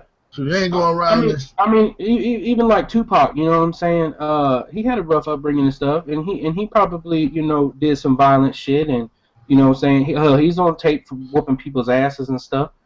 But you know, his mom sent him to whatever the name of that damn performing arts place Yeah, is the up there. performing arts I mean, school this in dude was trying to Baltimore. be, I mean, this dude was trying to be an actor and an artist, and he was a dancer with Digital Underground. I mean, this dude ain't always been out in the street hustling and gang banging. You know what I mean? So that's where these parents need to come in, man, and shape these kids, man, and stop letting these celebrities and basketball players raise them. You know, LeBron James has got a bunch of tattoos all over himself and stuff like that, and so people think that that's cool or whatever. But like C4 said, LeBron James has been a multimillionaire since he graduated high school because he's a basketball phenom and he's been getting paid. LeBron James can look the way he want to look because he's already made it. You know, you can't like you were saying, you can't be 17 and have all of this type of crazy stuff and act in a certain way and expect you to get somewhere. But like y'all said, when you look in these kids' eyes, man, you don't see nothing. These kids ain't worried about raising a family and growing old. Nope. You know. That's God's honest truth. That's God's honest truth. I With mean, that being said, our age of people are probably the last generation where, and I'm not saying everybody in this party had great upbringings, or I don't know everybody in here's background, but our age group is one of the last age groups that actually most of us had at least one parent or both parents or a grandparent that raised us and did the best they could do and busted their ass to keep us out of trouble and try to lead us the right way. These younger generations, man, like I don't know what the fuck they doing with these kids. yeah, they fucked up. But with that being said, I'm gonna go on and we're gonna say have to wrap this R.I.P. up. I'm gonna go on and say R.I.P. to Mike Brown and give my condolences to his family because that was brutal, man. You know, because that's how this Nobody whole should have to go started. through that. No, man, not that way. You know what I'm saying? That's just real messed up. But with that being said, I want to thank y'all for listening. I hope y'all enjoyed the podcast. I'm gonna let my boys say their outro so we can get on up out of here. Go ahead, C4. Yeah, it's your boy C4. Chat with me, and I'm out. Screwface. Say goodnight to the bad guy. All right, and this your boy John Doe. The links will be in the description, people. Like I said, if y'all want to come join my fantasy football team, hit me up on Facebook. Send me your email address and my inbox over there, the DM, whatever they call that shit. Going to send it to me. And this your boy John Doe, and I'm out. Later, people. Yeah.